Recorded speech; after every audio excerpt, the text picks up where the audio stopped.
Actually, guys, can you give me 1 minute? Can I take that call? Yeah, sure. Absolutely. Mike and I are ready to do this podcast with Gerald, and he walks away. Too big, too important for talking to Mike and I. I get it. It's good to be the Gerald, I guess, but All right, sorry about that. no problem.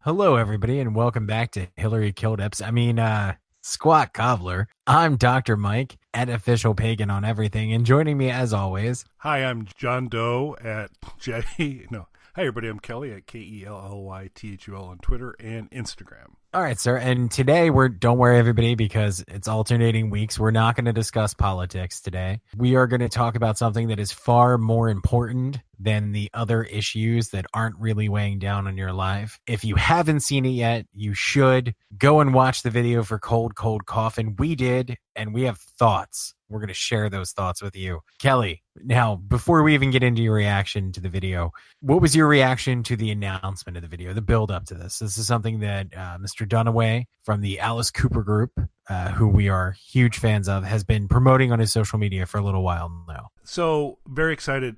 I'm a big Dennis Dunaway fan. If you go back and you really kind of look at the history of the Alice Cooper Group, it was a lot of Alice and Dennis initially really starting to form kind of the idea behind it. And Dennis brought in a bunch of kind of the Salvador Dali kind of thinking and all that. And so I've just been a big fan of him. I've just always thought he seems like an incredibly pleasant person, very creative. And so always wish him well. He began to intersect with Blue Oyster Cult members post Alice Cooper Group. They did some pretty cool stuff. So I've always been kind of a big fan. He just seems like a super nice, reasonable, talented guy. So anything he does that has some success makes me super happy. I found it really interesting, that they did a Kickstarter to secure the funding for the creation of this video, and their target was $35,000, maybe $37,000. They ended up pulling in about $45,000 off of like 415 donors. Process of crowdsourcing it and getting it done. And I was just excited because I really think he was a big part of the creative thinking that went into the Alice Cooper Group. So I was excited on the build-up, and I was excited to get a chance to see it. And you touched on something interesting there. It was a crowd-funded project. What are your thoughts on that, on artists turning to that, particularly artists who are more established, not necessarily somebody who doesn't have that base behind them? So, and I was trying to think, there was I don't know if it was for Firefly. Nah, I don't think that was it. If you need the money, if you don't have the money and you think you've got a fan base that can support it, I have zero concern with it, so long as you actually do the thing you said you were going to do. And I really am disappointed I missed the opportunity to contribute to this, because I'm a big fan. I would have liked to have provided the support. I missed the opportunity to do that. But even on Dennis's Kickstarter, and I'm sure this is standard Kickstarter language, towards the bottom they go, just so you know, this may not happen, sorry, and that wasn't from Dennis. That appeared to be kind of boilerplate language, because I think there have been a number of folks that start a Kickstarter, say, hey, we're going to do this, pull in a bunch of money, and then go, it didn't work out. So not a fan of that path. But definitely, if you can if there are people who want to support you and want to see more stuff from you, and this is a mechanism to have them help you create it, and you're honest about how you use the money, I think it's cool. My only problem with this kind of stuff, and there have been times where I was like, I would love to do something along these lines, but my problem with this kind of stuff is I've seen a lot of them not work out, and a lot of times with established artists maybe get some blowback for that, like, well, why aren't they just funding it themselves, or why aren't they doing this? I was involved with something like this once a long time ago, and it's partially the reason that I left making movie projects for so long. I got involved in a bad business deal, and somebody was raising funds. This is pre-Kickstarter, I want to say, or before Kickstarter was really the thing it is now. somebody was raising some funds with something, and then they didn't come through with any of the things they said they were going to do, and my name was attached to it, and that was a really difficult thing because, of course, I got more of the blame despite the fact that I was far less involved in any of it, and ended up personally emptying my own bank account to nothing to pay back the people who had contributed to it, which I didn't have to do, but I chose to go that route. And because of that, I've stayed away from it. Whether it's contributing, starting one, I've just stayed away from it altogether. Okay, I'm going to want you to stick a pin in that thinking. And once we get done talking about Cold Coffin, I want to revisit that topic for a second. Okay. But had I known about this in time, would have contributed to this. This is something that I feel comfortable contributing to, something that it would have been fun to have been a part of. So I actually like that more people are doing this, because I feel like, and when you see things like companies like what Legion M is doing and things like that, where you see these crowdsourced production companies and all these different things that are popping up now, I think it's great because, again, it's especially in a streaming platform era that we live in now, you guys, everything is a la carte. You guys meaning all of us, we're dictating what we want to see, when we want to see it, what we want to hear, when we want to hear it. So it only makes sense for the content creators to turn to us and say, well, what do you guys want to see? What do you want to hear? Yeah, I do think it democratizes it a little bit, and it does allow people to participate. And I would have done it exclusively to support Dennis and his work. I would have selfishly, he was opening up the Dennis Dunaway vault of, hey, I got some interesting Alice Cooper swag that, depending on how much you contribute, maybe you'll get a little bit of that. Not opposed to being able to kind of maybe get some of that, but I would have done it regardless, just to support him from creating more art. Well, that's a good point too. So I'm not, again, I unfortunately didn't really follow the campaign like I should have. So let's just say, hypothetically, I guess, if there was some amazing Alice Cooper stuff on there, what is your maximum price point that you would have contributed? Since we've already established we both should have contributed to this. Well, there's an amount that I'd be comfortable giving, and then there's probably an amount that I'd be allowed to give. So there's just all right. Well, let's go unrealistic first. Let's go. So, what is your personal cutoff? So I would have gone $1,000. I think that's fair, and I think, again, for me, for the right item, I probably would have done the same. I'm a big collector of stuff, and one of the things that I really love is getting the occasional sort of one-of-a-kind irreplaceable thing. And I don't mean just like an autograph or something like that. So like one of the prizes of my collection, I'm a huge horror movie fan, as anyone who knows anything about me knows.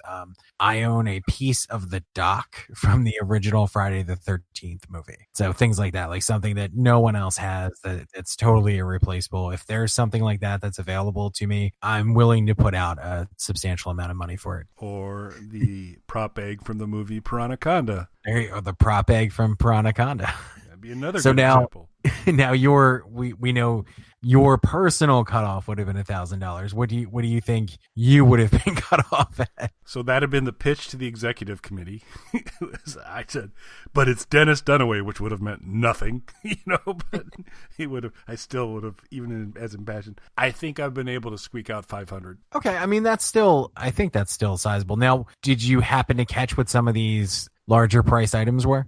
So I didn't dig I went to in prep for for this show. I went through and did some searches on some of the backstory, got to the actual Kickstarter page, and it looked like a lot of programs and kind of different pieces. If folks are familiar with Alice, he used to have an assistant named Brian Renfield Nelson, who would be at all the concerts, and once you'd kind of connected with him on social media, you caught him, you could go say hi to him. It was super cool. Renfield had a massive collection of props and all sorts of things. I don't think Dennis had much of that. Now, his wife, and we'll get into this, I think, as we talk about it, his wife is a costume designer amongst many other things, and she designed the $1 Billion Baby Battle Axe Guitar Warrior Samurai costumes, and so I don't know if those were in the mix or not, but if they were, I really hate myself, because I'd be walking around every day wearing a $1 billion.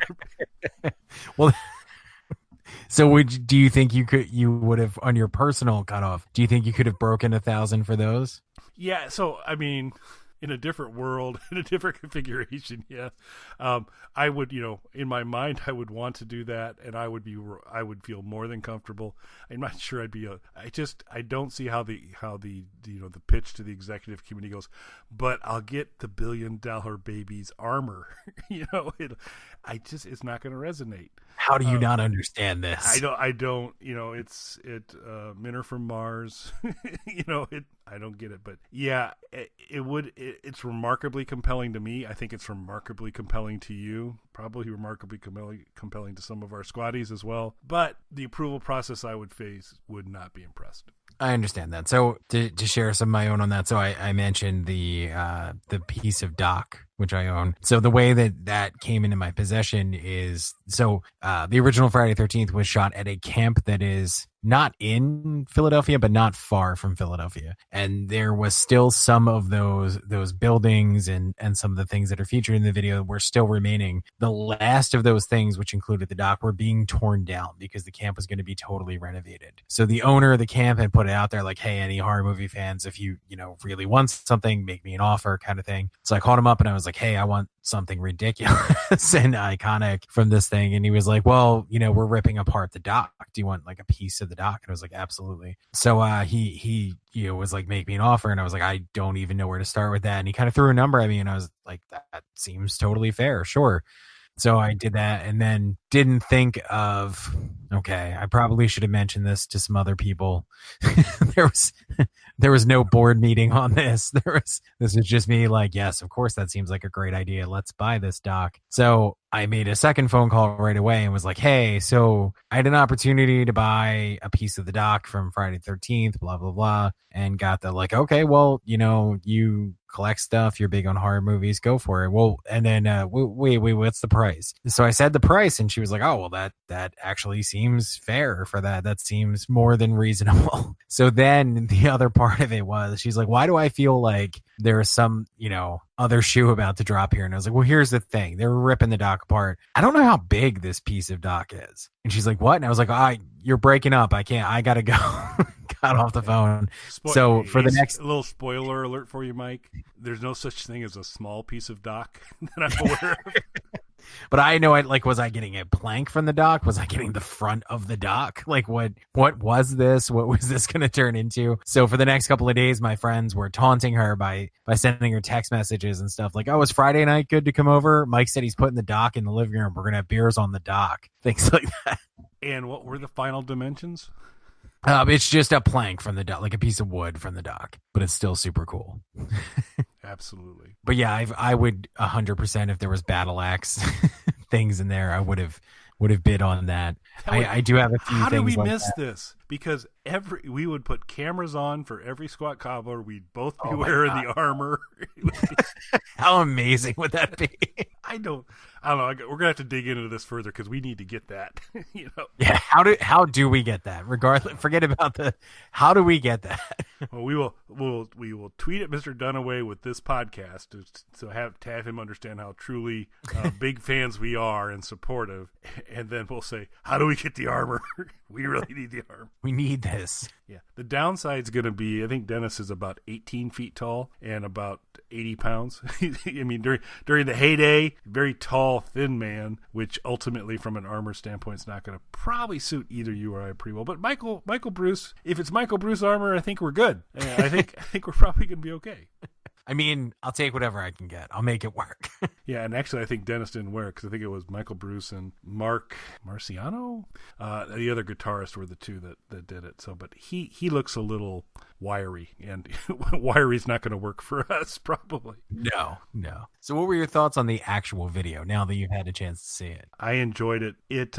So musically, and I'll be very interested in your reaction to this, but for me, it kind of felt Alice Cooper Killer era vibe to it in terms of the music. It's shot in black and white, beautifully shot. There's a castle that plays a big part in it, and it actually kind of kicks the video off with it, and it plays into it a couple times. And it's and this is something in our new world we need to get used to, is that everybody can get a lot more cinematic now with the ability to use drones with a really high quality video, and that was obviously it was a drone shot coming in on the castle. As you go through the end credits, they do talk about the drone. Some of the footage was shot with drones as well. So I thought it was good. I thought it was a good storyline. Thought it was well shot. Calico Cooper is in it. She, as always, is awesome. I was struck by the fact that, in my mind, Dennis, particularly in the shots where he's in the cold coffin, is starting to look remarkably Alice Cooper-esque. And so I thought there was actually a little interesting theming there. But I thought it was a great video. It was entertaining to watch. It was well shot. It's a good song. So folks need to watch this and support it. And I think it was fantastic. So what were your thoughts? And did you, as far as the music goes, did it fit anywhere for you? Did you kind of place it anywhere like I did with Killer? Similar kind of thing. I was thinking early Alice Cooper with it, which is what I was hoping for, but was trying to remain as much a blank slate as possible. But of course now, especially since they have dabbled in reuniting at points, we've gotten a few Alice Cooper group songs on Alice solo records. They did do a couple of shows. So of course now anything that comes out associated with any members of the Alice Cooper group, I kind of just wanted to be old school Alice Cooper group. And this didn't necessarily disappoint. I feel like the video fit in with that. It could have been, like you said, almost looking like Alice. I mean, that could have been an Alice Cooper group music video. If they were, to reunite now and do a new song and video, that could have easily been the video for it. I thought it was really well shot. I particularly liked the drone shots. That was something that struck me right away. If anyone, is unfamiliar, Kelly and I are both big drone enthusiasts. Is that the right terminology? We'll go with that. Sure. Droners? Droners. I was thinking droners, maybe. Dronists. Yeah, I think droners. We're drone enthusiasts. And so it was really cool to see that. And it's cool to see how far that's come, even from, when we kind of first started dabbling in drones to the kind of quality that you see in the Cold Coffin video, how far those have come. And I can't wait. This is one of those things that makes me excited to see what comes next.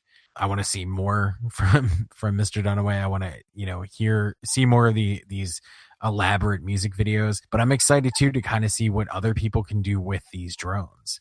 As video quality gets better, as the drones get better, I think we're going to see some really cool stuff coming in music videos in the future. So this is one of those things that not only did I really enjoy the actual product itself, it was something that just had my mind racing on possibilities of what we might see coming down the line. Yeah, and I love the fact that in the Kickstarter and some of the other supporting material, it was referred to as rock cinema. And I think that is a legitimate label to apply what was created here. Yeah, I'm a really big fan. And I mean, this is obviously an intentional, just taking it full on in that direction. I think that what's been great about the re-rise or the resurrection, I guess, of music videos as kind of an art form, because there was a period of time when music videos were a big deal and albums were really made or broke on the strength of their videos. Not, radio play, not streaming numbers or anything like that, but like getting a video on TV or, out on, early platforms like prior to YouTube, getting on MTV.com and things like that, and having a music video. And then that kind of died off as digital music kind of came along, which, putting the focus back on music was great. But now you've seen, so once they started, particularly in the past few years, what you've seen with the rise of streaming, because YouTube and some other things have become such huge platforms, the YouTube music video numbers actually do count into the sales metrics now. Not through every platform, but through YouTube and a few others. So you've seen a refocus. It's not like music videos ever went away, but the quality level has really picked up again in the past couple of years, because now that those numbers really do count, it's not just a commercial anymore. These numbers actually count towards your sales. So this is a part of your product in a way that it's never been before, even during the heyday of MTV, where it was really, your best marketing tool. It is now literally a part of the sale itself. It is a part of the product, not just a commercial for the product.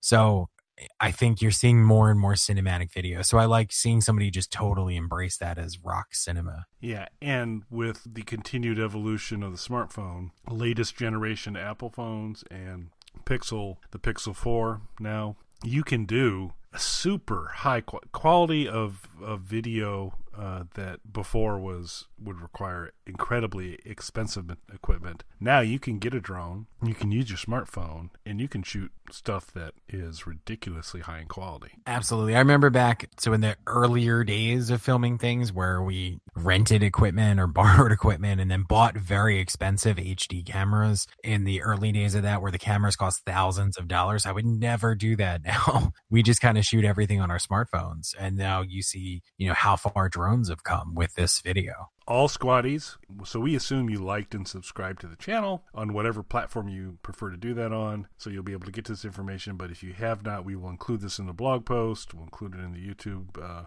comments, as well as a link to it, so you can get to it. You need to watch this. You need the version I saw on YouTube was only at about 3,000 views, and that's just not right.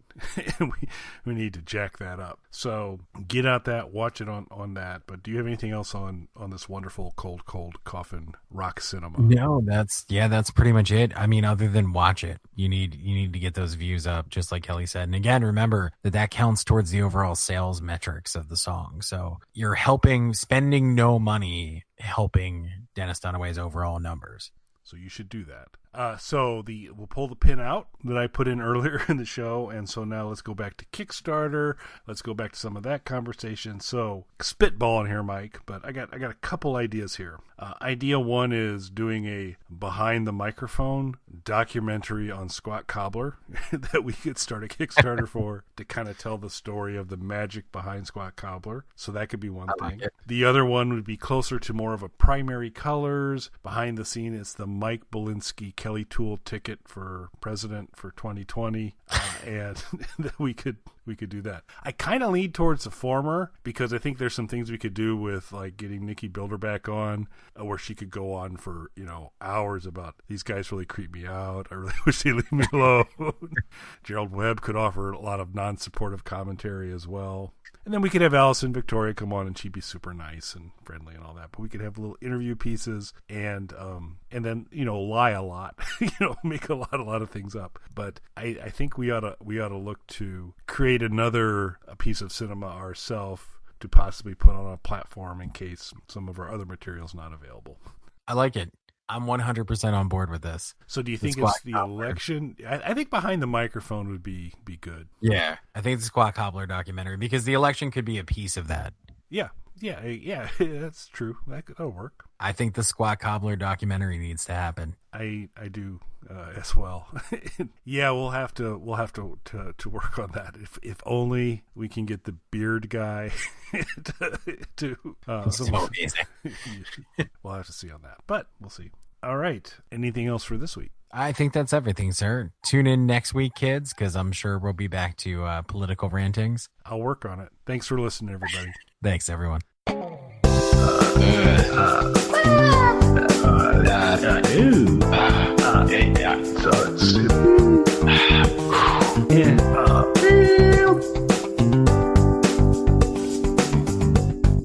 right, I'm going to stop the broadcast.